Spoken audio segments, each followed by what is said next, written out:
Both, how are you? Hello, Hello. Josh.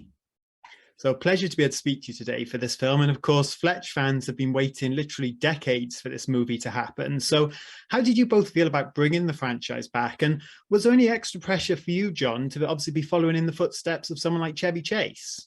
Well, sure. Obviously, I was a massive fan of the first film too, as I was of Chevy's entire film oeuvre, his career. He had a pretty solid run in the '80s of whether it's Caddyshack or all the Goldie Hawn movies that he made, seems like old times, or even I even liked Modern Problems. I know a lot of people didn't, but I did. I saw it at a drive-in theater. So it was daunting, to say the least, to step into those shoes. But the most important thing, and the very first thing that Greg and I talked about when we were making the movie, is we're not going to make a Chevy imitation. No one wants to see that. We already have that version. So we kind of talked about it as sort of almost like a cover song. It's like, well, why don't we make our own version of this and let's see what it looks like. And how do you do that? Well, you go back to the book, you go back to the source material. And we thought, well, this source material is really rich, and the characters very different from the iteration that Chevy put on the screen in the 1980s. And it was exciting to be able to kind of like understand, oh, there's a different way to tell a story like this. That seems to have some traction in 21st century when you look at the success of things like Knives Out and this sort of proliferation of Death on the Nile, what have you, of these kind of like whodunits and mysteries, and that's very much what we set out to make, and I think we did a hell of a job. Well, absolutely. And Greg, I assume for you, obviously being the filmmaker, obviously writing the script and being behind the camera, did you have similar feelings of that pressure to make sure you got this right, knowing how long it has been coming? Yeah, I mean, I was quite honestly very nervous about it, and still am. And it was intimidating because I also love the first movie, but I also love detective stories, whether it's Raymond Chandler or Dashiell Hammett or all the movies that are made in that genre. And that was part of the attraction when Jon came to me with this. I hadn't read the books. I knew they existed. I heard they were great. Jon read them when he was younger. So I read a bunch of them, and I absolutely loved them and saw how perfect Jon was for it. And I thought, yeah, let's do our version of it. And I think I was thinking about why Fletch now. And I kind of think that Fletch is the kind of guy who sees an injustice or a crime or someone getting away with something and just decides, well, the proper channels are going to take too long and they often don't work.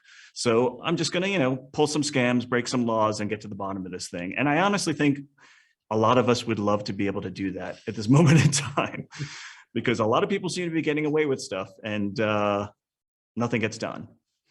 Yeah, for sure. And Jon, I know this was a bit of a passion project for you, but obviously coming off a mega hit like Top Gun, did that almost reassure you in a way that people will come back to a franchise like this, even when obviously it's moved to a different setting, new actors and things like that? Yeah, obviously Top Gun has a very different road to the screen than this, although they are weirdly, the originals were released within a couple of years of each other.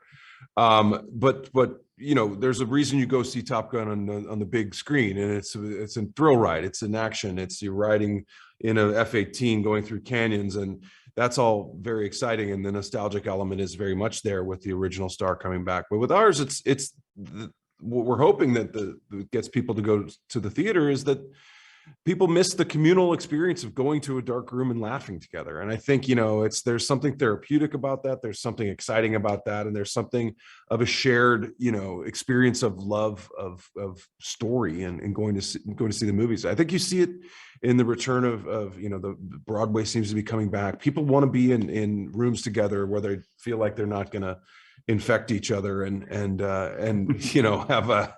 have an unplanned week off of work. So I think that this is all to that point, is to getting people back together and laughing. Well, absolutely. And it does a great job of that. And just very quickly, I'm a big comic book fan, Jon, and I was gutted when you missed out on that Mr. Sinister role. So now Marvel Studios, they're doing something with the X-Men. Is that something you'd consider returning to, or is it just a project that was behind you and that obviously didn't pan out? Yeah, I don't know. I sometimes I find out more about my career from the internet than I actually find out from my agents.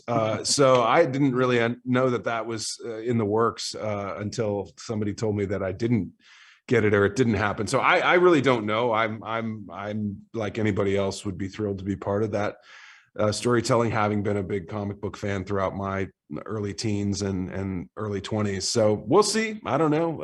It would be a fun person to play, that's for sure. I look good in purple, I'll put it that way. Well, fingers crossed. But more importantly, I hope people go and check out this film, because I had a blast with it and you guys should be really proud. So thank you so much for your time today. Thanks, mate. Thank you.